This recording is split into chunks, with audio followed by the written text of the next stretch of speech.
people can understand. By way of example, Mr. Speaker, if you look at the health sector, for instance, the time CDF was 1.6, there were 650 health posts built countrywide. CDF was still 1.6.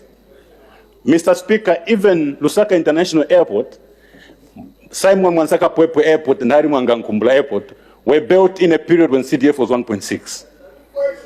I'm laying my foundation so that we isolate the two periods. Mr. Speaker, Chingola Solwezi Road, the Bottom Road and Kazungula Bridge were built when CDF was 1.6. The houses for the army, police, ZAF and ZNS, built in Kabwe, Monze, Chongwe and everywhere else, it was when CDF was still at 1.6. Mr. Speaker, CDF is a game changer. It was actually a game changer even at 1.6. Looking at the infrastructure that happened in this country when CDF was 1.6. So I agree with those that say CDF is a game changer. The industrial yards, Mr. Speaker, countrywide, were built when CDF was at 1.6. The fuel storage facilities in Impika, Solwezi, and everywhere else were built when CDF was 1.6.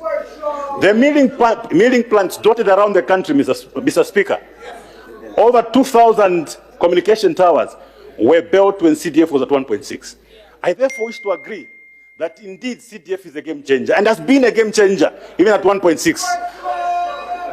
The Lusaka 400 township roads, the Copper Belt 400 township roads were built when CDF was at 1.6. Mr. Speaker, this was just but an example. During that time, Mr. Speaker,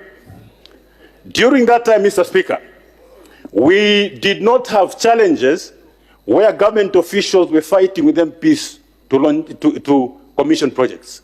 There was no problem. In my constituency, Mr. Speaker, boreholes were commissioned by councillors. I have never commissioned the borehole myself. Boreholes were commissioned by councillors, Mr. Speaker. So the difference between the two periods, of course, I have to give credit. Under the enhanced CDF, we have commissioned the number 1x3 classroom blocks. Desks, I've handed over desks. A few clinics, I mean, we can't say there's nothing that has happened under enhanced CDF. So in as much as there was 1.6, there were visible projects that I've just outlined. But also under enhanced CDF, we are now fighting under the enhanced CDF, we are fighting to commission 1x3 classroom blocks.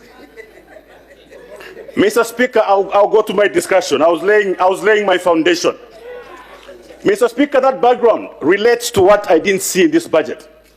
What I wanted to see in this budget was a response to what is happening on the ground. Right now, the biggest fight that we have is to fight poverty. And to be able to fight poverty, we must industrialize. To industrialize, we must invest, and particularly in backbone infrastructure.